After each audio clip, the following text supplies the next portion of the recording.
Ta-da! We are live. I'm Hello. clicking this button as well.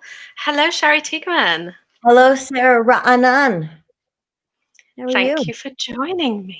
Thank you for having me. I'm very excited to do this, and it's a very interesting topic because I don't have memories like you do, so this is very interesting.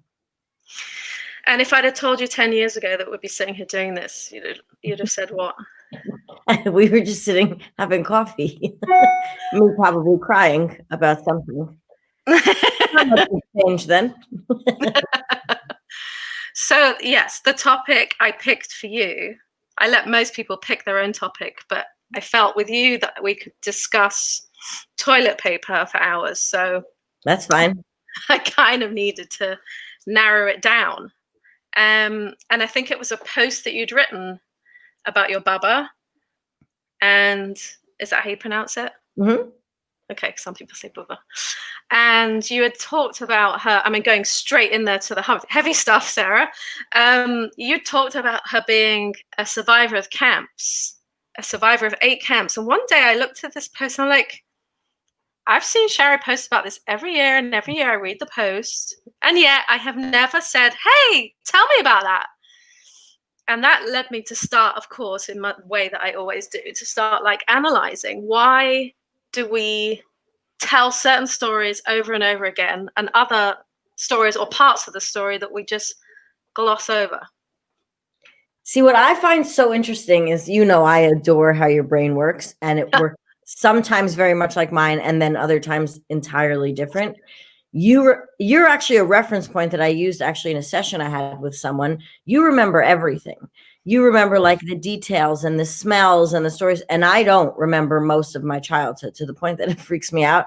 I know that sounds sinister, like there was something weird that happened. It wasn't. It's just, I think that I summarize in my brain, and you pinpoint, like you'll have a memory that's assigned to a song. Like I don't remember lyrics of songs. Where you heard a song. I love it. Oh my God, yeah. Where you heard a song, what smell was going on. I don't know, maybe you know what you're wearing, but the whole scene, I remember nothing. And it kind of freaks me out that I don't, because I was like, I want that kind of memory. I want that. It looks so. Your kids are like that also, probably because they were raised by you, and my kids are the opposite. We just gloss over. We're like, remember that, and there's just like this overall category as though it was someone else's story. So I find this one interesting. I almost challenged you on it, saying, I don't know how to do this conversation with you because I don't know what goes on. But I was like, no, let's just sit in it and see what comes up. Good. And it's funny you say, like, I notice with my kids, one kid in particular, he will remember things and just remember funny things. Like everyone will just turn to him and say, how the hell do you remember that? Like my eldest was making some kind of, the zucchini noodles, the zoodles. And he remembered that it reminded him of a dish that they ate in the Madagascar film. Apparently one of the animals was trying to go vegetarian and had zucchini noodles on a stick or something. And everyone was just like, where did you pull that from? But he's just like me. He'll have that strong association with smells and songs and places, be in a place and remember exactly what conversation went in. And the thing is, you don't realize that other people's brains work differently until you start having conversations like this. We were with you for a weekend a couple of years ago, and my kids and I were fascinated at like the ping pong game of memories and jokes and lines from movies. We don't have any of that. We literally don't have that. It's so crazy. Then I don't know why we don't have that. I was like, oh, none of us think like that. And my parents don't like that. My parents don't they hardly have pictures. They never talk about, like, they have a few stories, as you said, that they like reference. My dad tells the same funny stories from school and things like that in his childhood again and again. But I don't even know most of my parents' story. Like they're big. I don't know anything. We didn't talk like that. So interesting. It's funny. I perceive that you do, because you tell me. I know the story, like of how they met. Yeah, so they're like 6 stories that I know. No exaggeration. And they met at 12 and 15, so I know that story. And now you know that story. Right. And if I would ask them, they would gloss over. I don't know most of the details. My dad went to the Navy for a few years. What was my mom up to then? She was in school, so I know 3 funny Navy stories. But it's almost like each blip has like a couple of bullet points, and then that's it. I don't know the links between them. I don't know what everyone thought or felt, or it's so crazy. And to Right. me, that's normal. And it feels like things are missing, but like I wish I could go fill in the slots even for myself, and I'm not able to. Right. And I think when you grow up like that, that's your normal and you don't question it until much later. I know a lot of people that say, I wish I'd have asked this question. I wish I'd have asked that question. I started digging around my ancestry a few years ago, and it made me crazy because there was this whole wing of my father's family that he'd never told me about. Why? Because that was bananas when you called me with that. It just never came up. It just never came up in conversation. If I'd have asked him, right, he'd have told me. Yeah. What makes a person be like that, and other people that never stop talking? Well, I mean, this is a massive generalization, but for a lot of people, whether it's familial and it's not comfortable to ask questions, or people have not so positive memories attached to positive memories, a lot of people don't like to remember every detail because it's not even like some trauma had to happen.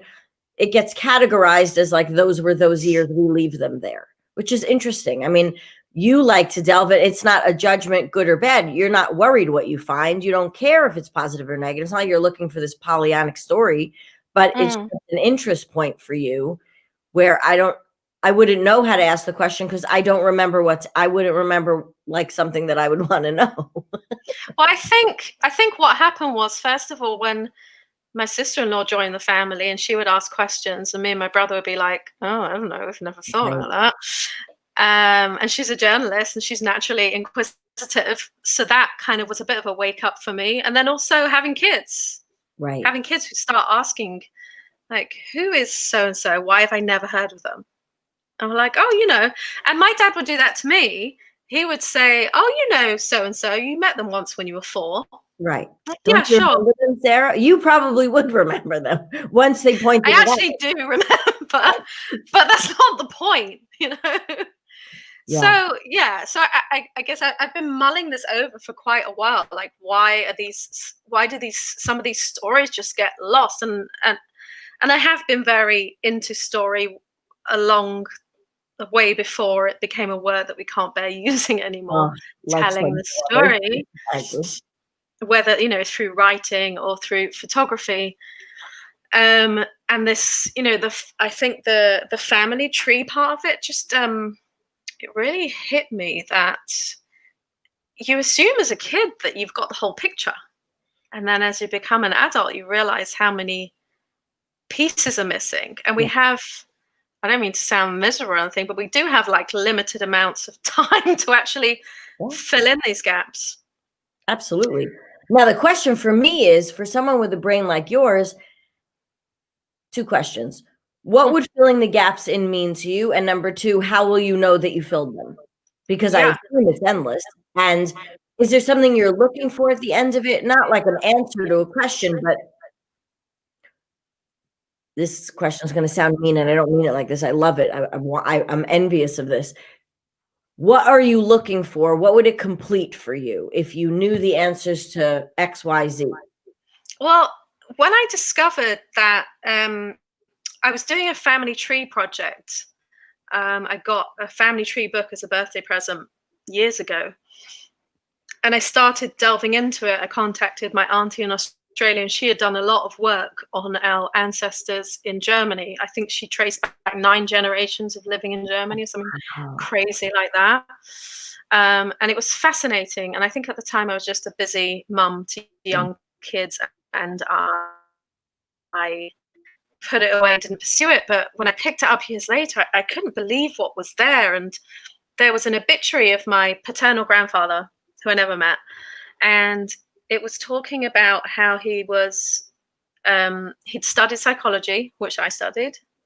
My dad is a complete carbon copy of him. When I opened up the article, it was like looking at the same person. Wow. I think he had like a similar hobby to me and a love of Israel. And he led one of the first tour groups and came to a kibbutz and all these things. And I don't know, it's just like it completes you in some way. It's not something that you can actually really describe. It's very hard, but obviously made me feel a bit sad that it had taken me so long to discover it. But then I was like, oh, wow, that's so cool. We both study psychology. It's funny you How say that, crazy. 'cause on the flip side, I have a friend who's a bunch of years older than me, and he was adopted at birth.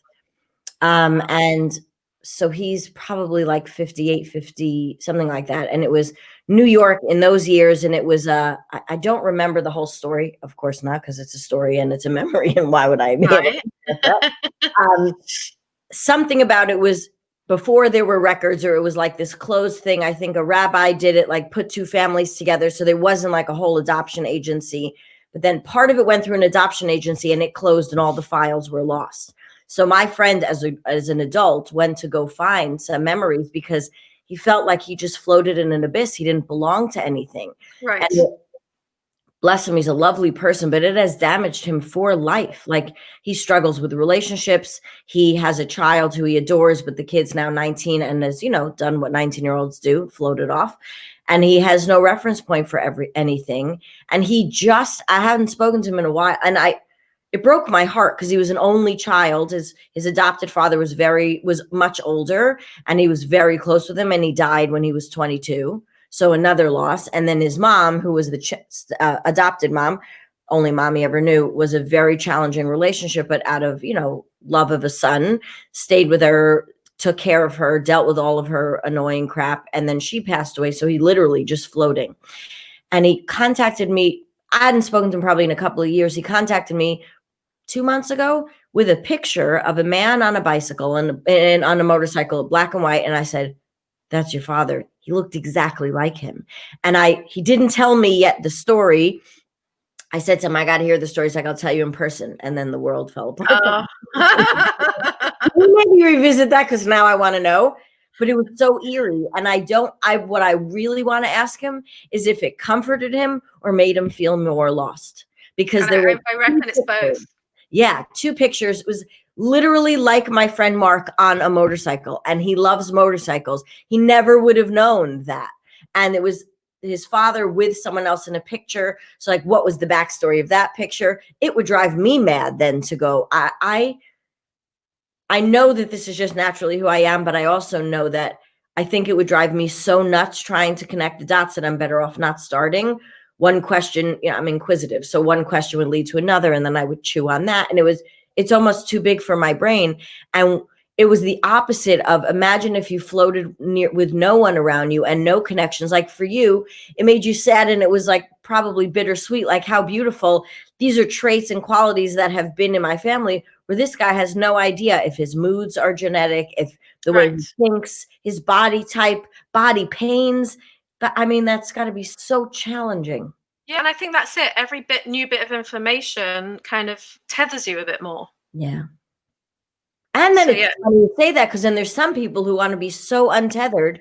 And like you say, what stories we tell, they only tell ones they want to know. So they don't want to be, for me, I don't want to always be the divorced mom who then did XYZ. I want to just be Shari. And I tether myself to the old story, and, you're an old friend, so every version of me. It's funny when new people meet me, and I always wonder, like, what's Sarah thinking? Like, is she thinking, you probably don't think about it that much, but like, if I do something, you're like, I know I'm just your Shari, but like, at what points, because of your brain, I always wonder, like, is she thinking back to that time where we had a discussion that I said I could never do this, and now I'm doing this, and she's being nice and saying, I told you so. So when I was making notes for this discussion, I was thinking about the phrase that you used to use almost every day, probably daily, yes, which was, I can.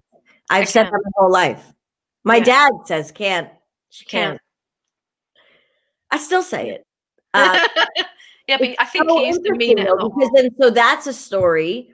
It was funny. I did a live with someone over the weekend, and we were talking about how there are things, he's a public figure, and there are things he's outgrown, but he's still referenced by it. And it was being child of an alcoholic and all that. And he's like, that's not even me anymore, but it's the story they want to hear, so that where they see where I am now, why is it relevant? What he's doing now, right? Because people want to relate to that old version of him, so they can either feel better about themselves or be inspired to take steps themselves. It's just so damn boring sometimes to always go back to like the little PR blurb of used to be a this and now a this. Enough. Can I just be this? But people don't want just this. They have no way to connect. It's so well, we're very used to those Hollywood stories of with the dips, and then it got really bad, and then I recovered, and then I built this wonderful life and lived happily ever after. We've grown up on that. So. How funny is it's not okay to just see someone living their best life? Like, I want to know the trauma. When did you cry? When were you fat? When were you alone? Like, why? I mean, I know why. It makes us all feel better about where we are, what we haven't done, what we haven't healed, to say this makes it all possible. But it also keeps that person who's the story belongs to really tied. We're getting, may not want to be. I think we're also getting inspiration from those kind of people, to be honest. You know, when you and you know, I was talking about the Hollywood way of portraying things, and I think I was discussing this topic of the stories that we tell, and there's the stories that we tell, and there's the stories that are told to us.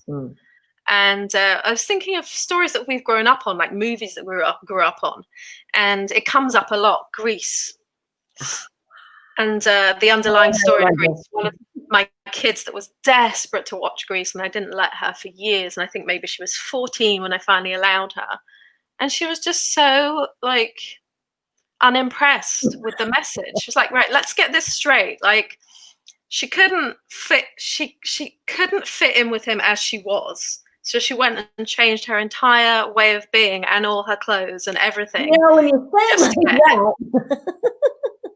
and then happy ever after. That my mom, this is a memory I remember. There was a boy, I must have been in second grade. Grease is one of my favorite movies. I grew up on it, weirdly.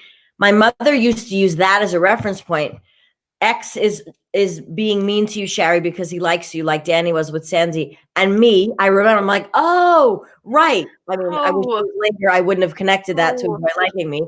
Bad message, Ma. Not good. Yeah, really not good. Stayed a little too long in my life. Whoops.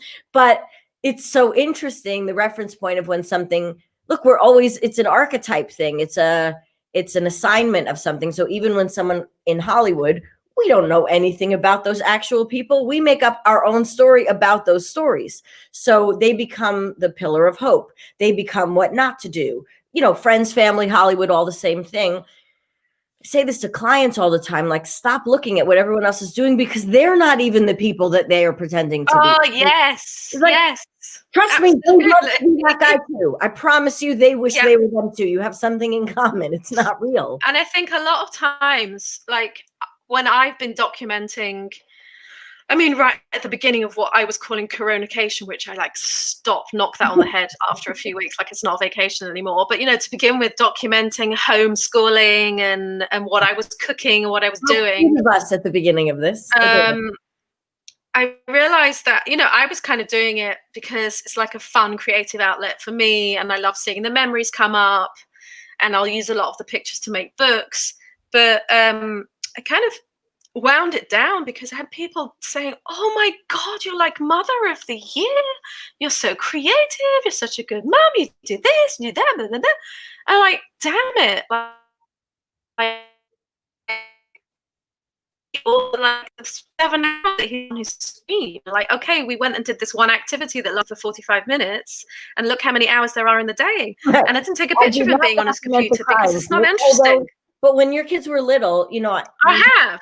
Exactly. You used to document all of it. And that's what I love so much, because this was not this pretty highlight reel. And that was like your day in the life kind of thing, which I loved. And I could never have stuck to that.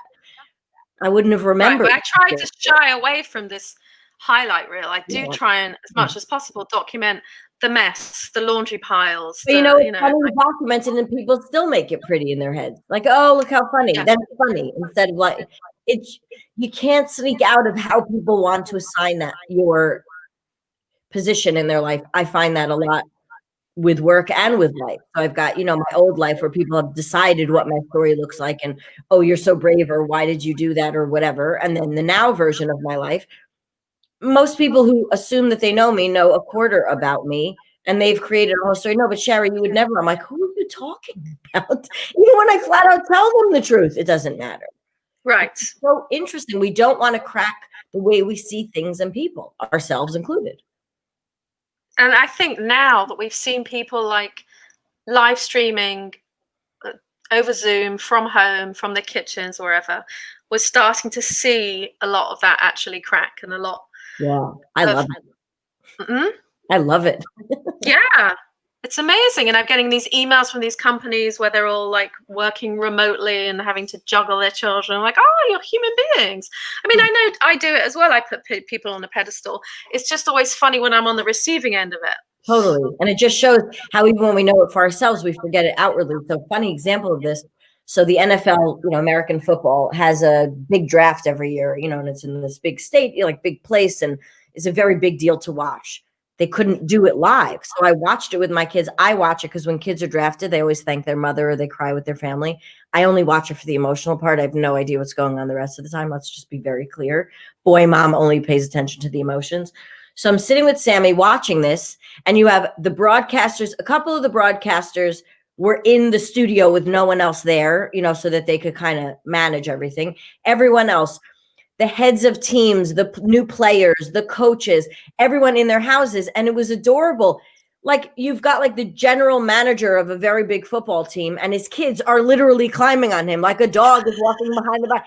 I loved it so much. It was so real. And it was like they're in just a sweatshirt, or they have like the team logo on the back. And you can see, because those of us who've been online for years, we know their wives were definitely like making a little background of the 2 feet behind them, just so it didn't look like total crap like it probably did 2 hours before. Like this big oak desk. I'm like, oh, you so ordered that like last week. You do not have that.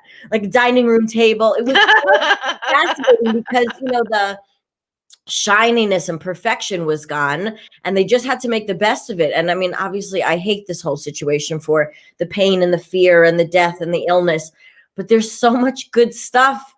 I have a very close friend of mine who has been sober now probably 16 years already. Wow. And when she was getting, she went to Alcoholics Anonymous, and she would go every week to her meeting. And I learned all this. I didn't know anything about the culture. So nice to be let in. Every year on your anniversary of sobriety, you get a coin, another coin for the next year. So what's nice to do, not everyone can do it, you bring someone who means something to you along your journey to hand you the coin in the room. So she beautifully asked me, would I come? I said, it's like the greatest honor. So I went to the meeting, and she was laughing, typical Shari. I didn't want to leave. I made friends with everybody. And this was in my town, which my town is like half Bentleys and Mercedes, and then there are people coming on broken bicycles. And it was in the parking lot of a church, like out of a movie, with gross coffee and cigarette butts everywhere. Go down into the basement, and everyone left. The personas that they have was like, if you could energetically see people zip off who they are, it was chilling. Step into a room and just be. It was the most magnificent room I've ever been in my life, because their stories didn't matter, their roles didn't matter. They were all, talk about an equalizer. I resisted taking a drink, and everyone's clapping and crying. I was like, I love you all. They're like, how long do you drink? I'm like, I don't drink, but I love you all. And she's like, we gotta go. I'm like, I just have to hug that guy. I just need to go. It was, and I feel like the world is a little bit right now like an Alcoholics Anonymous meeting. Like we all have to put at least some version of ourselves to be a little more vulnerable, show a little bit of I'm fine. I'm not really fine. Like we're all so allowed to not be fine, even if sometimes we're fine with our stories. It's interesting with the vulnerability piece. I don't know why, but I've never really had an issue with being open about anything, whatever it is that's going on in my life, that I share it because I feel like I'm more benefit from it. I don't, because it's not hard for me. It's not hard for me at all.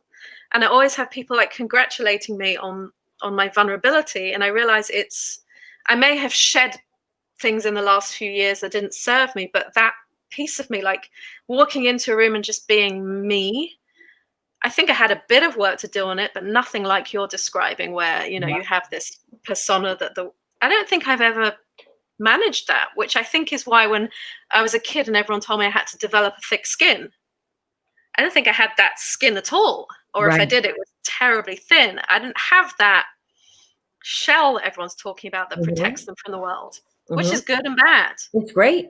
I think it's great. And it's funny. I think you would feel worse.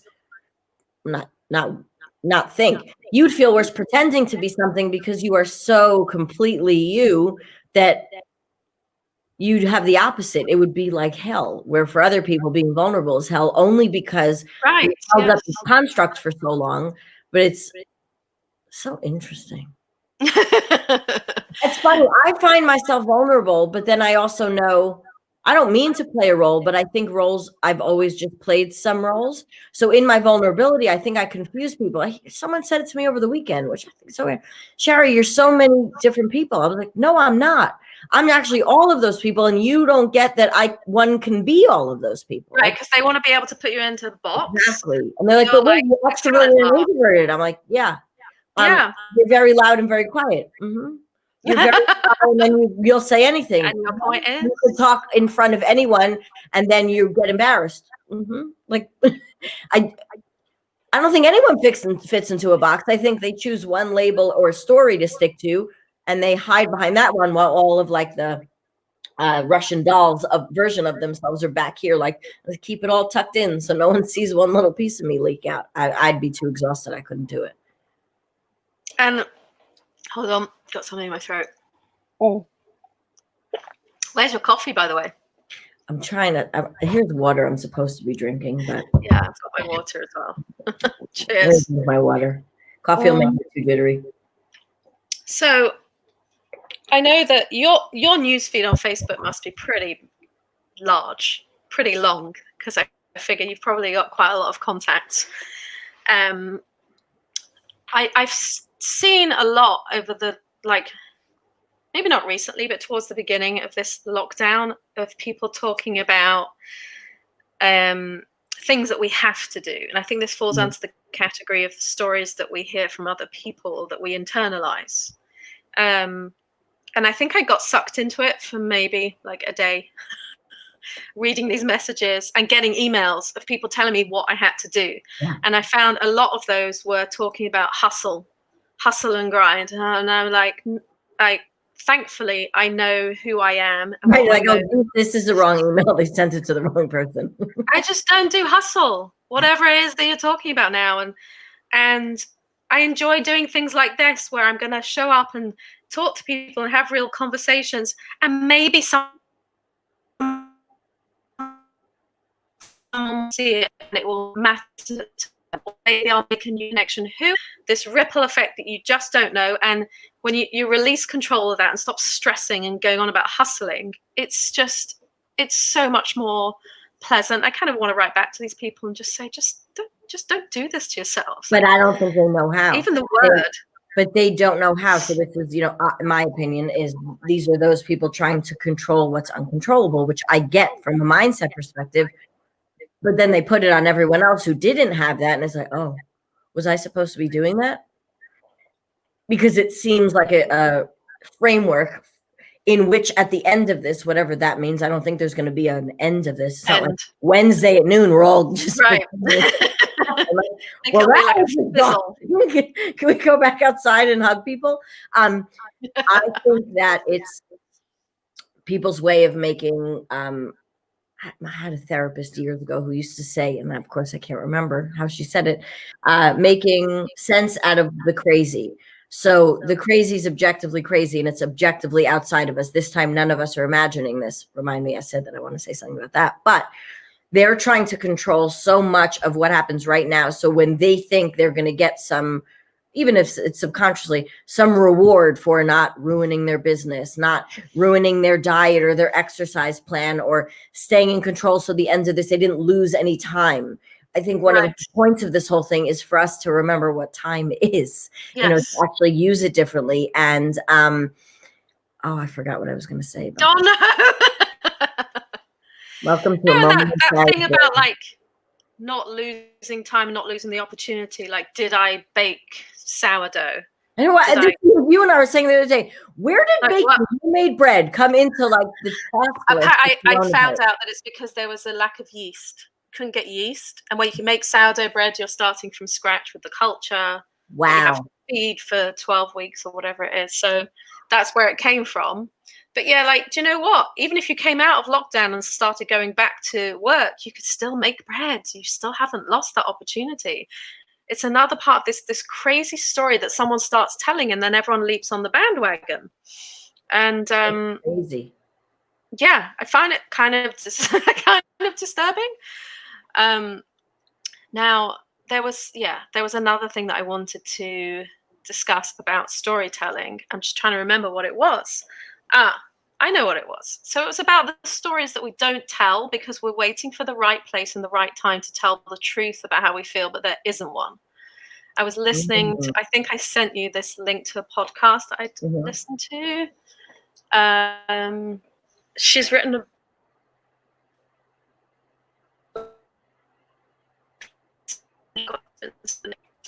I think she basically was saying that she felt like she had gone along a path. I may be wrong, maybe the wrong story. She felt like she'd gone along a path. Oh, I know what it was. She had cancer. There we go. And she felt like when she was in crisis mode, that everyone was really good at dealing with the crisis. And I think a lot of people can identify with this when you've been through a hard time. Everyone's really good at sending the messages and dropping things off and blah, blah, blah. And is there anything you need? And can I make you a casserole? And then as humans, we all do it.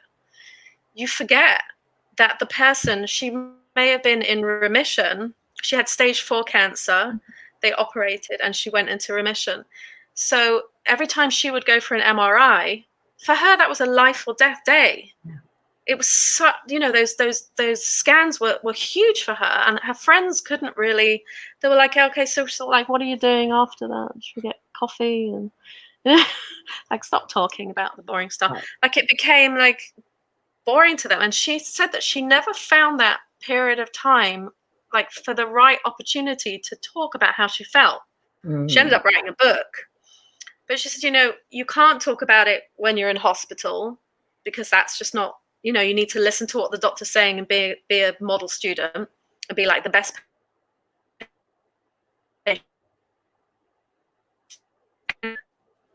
Afterwards, about you, be great, but you don't want to worry the kids. You don't want to put that on people. You don't want to be heavy. So you end up just not telling anyone. And then people will say to you, but why didn't you say something? And it's because you very rarely find that connection with a person where they can just hold space for you and just receive whatever it is that you need to tell them and not try and fix it. What's also interesting is that, so I believe that most people have 2 modes of operation, and I wish it wasn't true, and I wish it wasn't so black and white, and there are a lot of categories within it, but we've got power and we've got connection.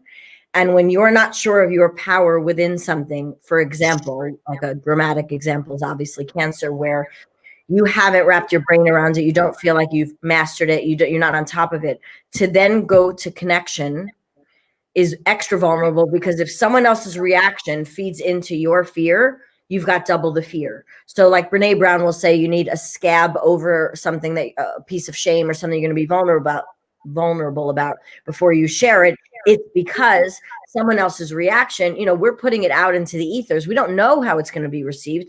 We think it's this nice package that we're putting out, but what if somebody changes the story or the experience for us that we are just starting to get comfortable with, even in the moment? And I'll speak open and vulnerably. I mean, you're my best friend. I come to you when I'm in a moment, and you have to wrangle it out of me sometimes. And a lot of times I don't want to feel better yet.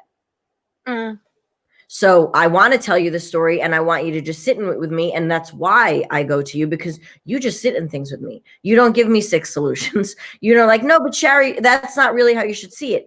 Probably not, but right now I see it. So I'm just going to see it like this until we're ready to move. And while, yes, it's exhausting to be a human being, I think for so many of us, out of love, and our families do it too. Don't cry. Everything will be okay. Big girls don't cry.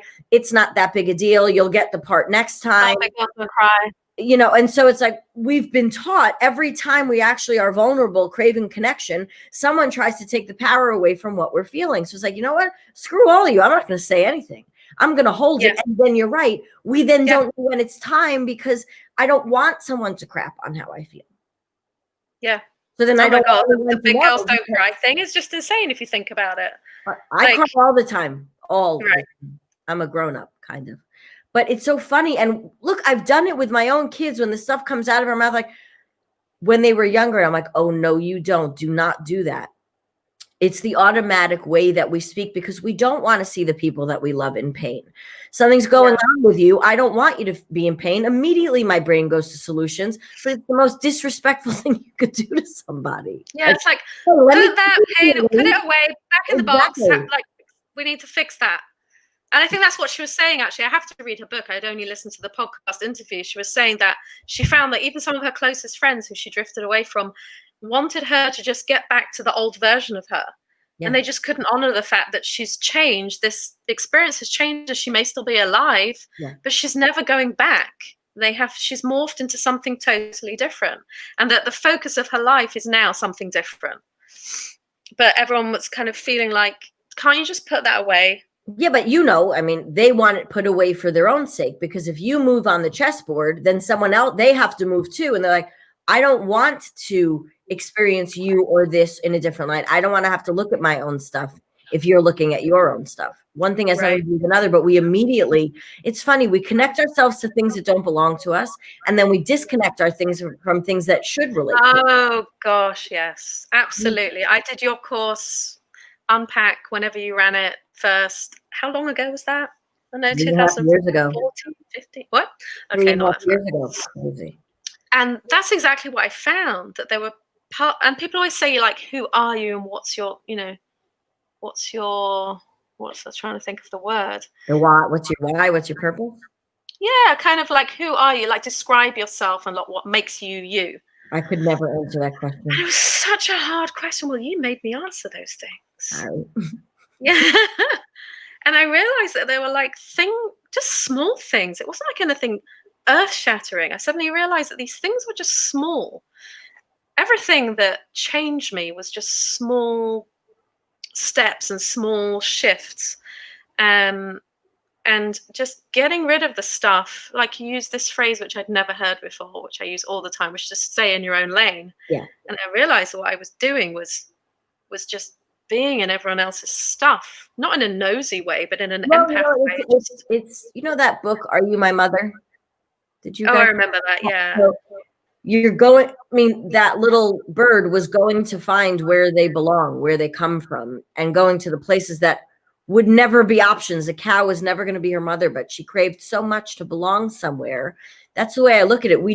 I think people really beat themselves up for, why do I care what everyone thinks? Or why am I always looking for new answers?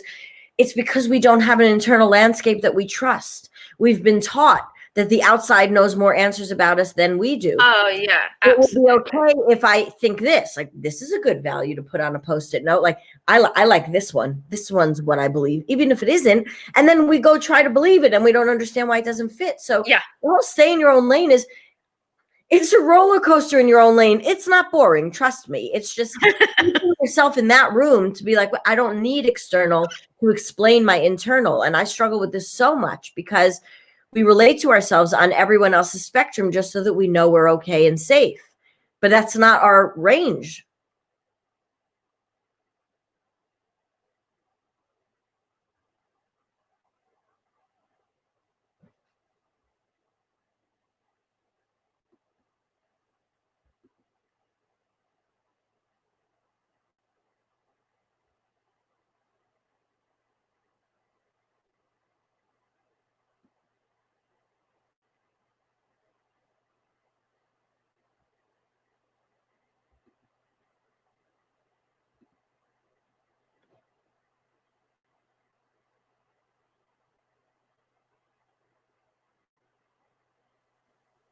There she is. God bless the internet. Like, right, I'll just reconnect to a different one. Hopefully that was impressive. I was really enjoying that sentence as well. You were talking about the roller coaster of life and staying in your own lane. Right. I think people say, staying in my lane, well, that's boring. Really? Have you ever tried to get in your own lane? It's the least boring place to be. Right. And then you actually get into it and you get into your own stuff and you realize, wow, there's actually a lot to be doing here. Like, bye, everyone else. Like, yes. yeah. And then stuff to do sometimes here. I like everyone else's. It made me feel better about myself. I'm going back to that. And to me, that's the dance. You know, I don't believe in balance, but that is the dance. How uncomfortable can you be with the discomfort of untangling and unpacking why you keep escaping to everyone else's answers that then make you feel worse about yourself? I remember having a conversation with Neil Jordan. I did photos for him in London a few years ago, and he was talking about the power of our thoughts and the stories that we tell ourselves. And he got me to pick a story, which was hard. And I pick one that comes up a lot, which is assuming that when I meet someone new that they just won't like me.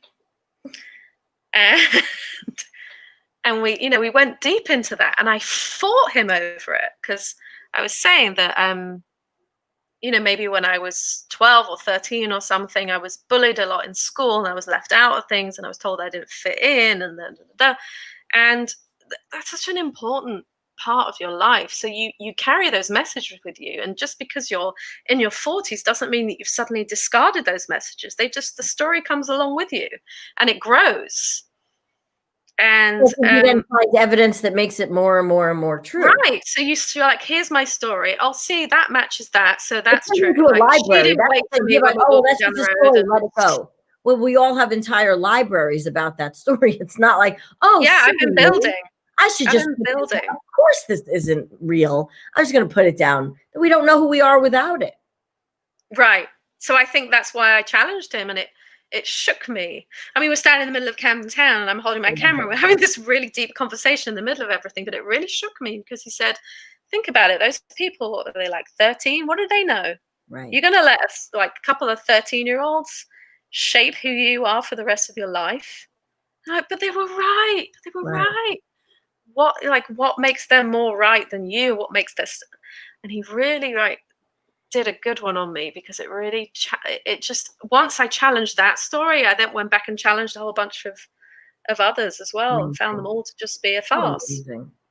And it's funny you say that. I mean, and you're very brave to do that, because so many people, even when they find the edge of the story and they can pull that thread and go back and say, I don't want to believe this, they don't know who they are without it. So they're scared to let it go because they don't know what they're tethered to for themselves. And number two, how frustrating and embarrassing can it feel when you've spent an entire lifetime believing something and creating a whole world around it and limitations around it, to then just let go of it and say, oh, I could have put that down a long time ago. That sucks. I think it's my curiosity more than anything else. I realize I'm a pretty curious person. But it's so helpful for you because you won't let yourself get held back once you decide something. That's what I love. So what about you? What about your stories? How have they changed? Really interesting about me and my stories is, I'm not going to say I've let go of a tremendous amount, and it's good I'm on with you because I couldn't fake this one, because you're like, Shari, that's not true. Always beneficial to have your best friend in the room. A lot of my stories that I would love to let go of run parallel to my news stories, which is very tiring. I was on a coaching call with someone last week, a new mentor of mine, and he made me answer a question that I hate. And it was in a group setting, which makes it even worse for me. I can't stand that. What are your weaknesses over the past few years of business? I'm like, my internet connection's bad. I got to go. I don't like these. I just find them very annoying and trite. And I don't feel people give real answers anyway. So whatever. Anyway, I answered it and behaved myself. And my answer was, hold on, is it in this notebook? Yeah. I'd be amazed if you could find the right notebook. Shockingly, it's right next to me.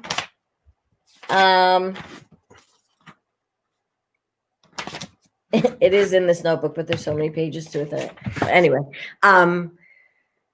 was I forget who I am? No.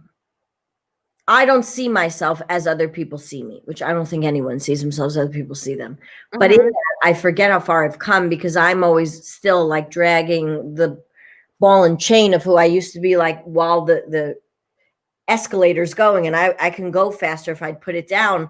look, I'm a believer. We don't put something down until we're ready to. So there's something there either to still be learning, or something that I still believe, or something that I still need as a security blanket, even though it's hard for me. So I find it interesting because I think I still believe all of the stories, the new one and the old ones, which is probably why I have a migraine most of the time. But, I think it keeps me very relevant in my work, because I can proudly say I don't think anyone who comes to speak to me would feel uncomfortable saying something to me, because I'm not a judgmental person. I'm my own toughest critic, as most of us are.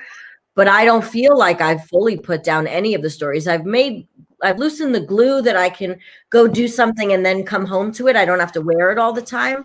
But I think that's where my growth is right now, to figure out, all right, it's kind of getting boring to keep carrying this. Like, what would that look like to fully put down, and how do you trust the world without that piece there of like, I knew I shouldn't have put it down. I knew I was going to need it at some point.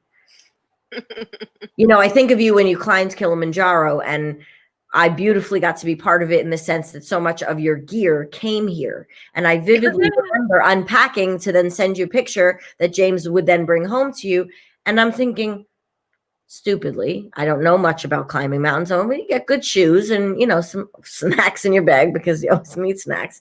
And the stuff you ordered that I know was necessary, I'm thinking, God, look what you have to have in your bag to go to the top of a mountain, to shed most of this on the way, to then come down with nothing. And I was like, ooh, that's big. Ooh.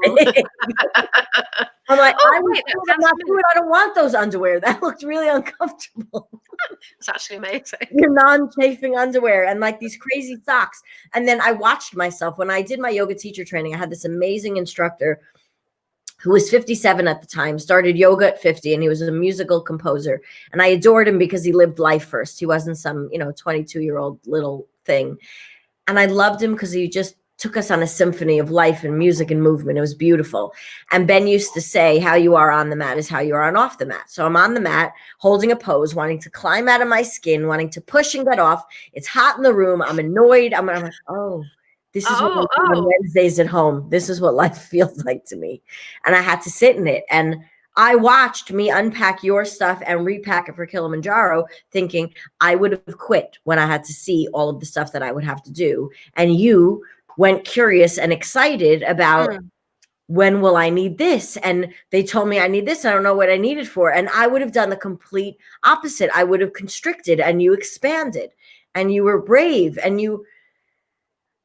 it was, I don't know. There was excited and terrified that, as we know, sit very close to each other in our chest. Of course.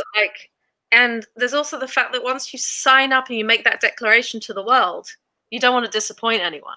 Yeah. And then who signed up and then didn't do it. But I always feel for the people who only make it like to one level of base camp, or, a lot of people physically can't do it. Like, what do you do in your mind? Can you reconcile that? Like, I did the best for me. It's so interesting. Right. And I tried to prepare myself for that. Yeah. Like, it could have gone very differently. Because I'm never prepared to tell myself that story of, I think it's quite an American thing. I used to watch on The Biggest Loser. They would say, I am the next Biggest Loser. Like, that's something you've probably grown up with from your parents. It's a very American, you can be anything you want to be. Whereas the Brits are like, yeah, you're nothing. I'll show you. Somewhere in the middle is the fine balance. Yeah. And I never wanted to tell myself that I will do this. Even though I had that kind of I can and I will mantra going on in my head, it helped to a certain extent, but at the back of my mind was always that realistic thought of it may not happen for whatever for reasons that are outside of my I can and I will put in 100% of everything that I've got. Something might happen. I mean, there was one point where my shoelace came open and I slipped and my ankle kind of twisted, and I thought, okay, that's it, I'm finished. I hadn't twisted my ankle, it was absolutely fine. But something just random like that can happen. And I think it's really dangerous when you are taught that. I mean, I don't know what you were taught as a kid, but I know a lot of Americans that are taught this, like, I am the best and I'm going to win. I don't think as an American who experienced a lot of that, and I adore my parents, and it was wonderful growing up with them. My parents to this day still think I can do anything in the world. That I feel so guilty saying this because it sounds awful, like who wouldn't want a family like that? I felt pressure by that because I didn't believe that Right. on the inside. So I know even when my kids were little, and you experienced this when your kids were little, when you were living here, in T-ball, everyone gets a trophy. Everyone's a winner. Everyone's a We're all winner. winners. And it's all really important to learn how to lose. It's really Yeah, my kids important to learn hated how to be a that. team player. Like, we're not all winners. What's the point in playing if we're all And so winners? I know, I mean, I'm speaking as my own American experience. I find that very challenging. I also, I guess, think more like a Brit, like more real, makes me feel like I earned something. Like, I'm not going to win everything. I don't need to be the best. I'm not a competitive person. So I'll cheat for you to win in a board game. So that's not a driver for me. You're going to be the best. I didn't ask to be the best. I just want to get to the end of it and be proud of myself. So it was a very confusing cultural thing. You can do anything you want. Well, I actually can't. I'm 4'11", so I can't go be a basketball player because you told me that I could be anything that I wanted.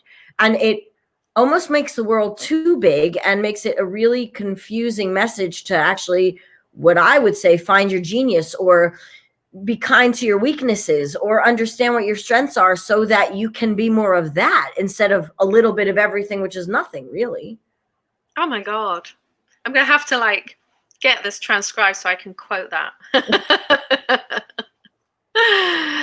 Now, the very, very important thing that I mustn't miss before we wrap up is if there's anyone in my online world who hasn't yet heard of Shari, which I find very hard to believe, where can they find you? Well, my new website is about to launch if I stop poking at it. It's pretty funny that I'm doing the same thing. Exactly. Like we're going to go 1, 2, 3, press the button.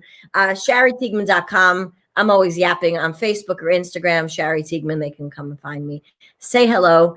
Tell me that you met me through Sarah. I think we can all learn from each other and each other's stories. So I don't like when people are like, oh, I was scared to say hello to you. And I'm like, who are you talking to? I would talk to a wall. Come be my friend. So come introduce yourself to me and say hello. Thank you, my love. Thank you for having me. This was delightful. Okay, I don't know how to end. Tell me how to end. Is there a button that says stop? Yeah, but like, how do I end gracefully? Oh, physically, I'm telling you tech things. That's funny. What's a graceful ending? Should we like scroll out of the room? Interesting. You do the podcast thing or like, what's your favorite quote? What's your favorite book? No. I know. What's the next thing you want to work on in yourself? You're asking me? Yes, and I'll answer it too. You could both answer. What's the next story you want to let go of? How about that? I think the next story I need to let go of is that I don't have enough self-discipline. That's a doozy. I would cut and paste that one, but I'll come up with another one. That's a good one. The story that I'm going to let go of is that so many. How other people see me does not define how I need to see myself. I don't have to slow up or speed down, slow down or speed up or speak English in order to make things okay for people. Oh, yes. So that I'm digestible for them. Yes. I like that very much. You are not too much. At all. You are enough. Yeah. That is beautiful. We shall end there. Thank you very much. Thank you. Goodbye. Bye.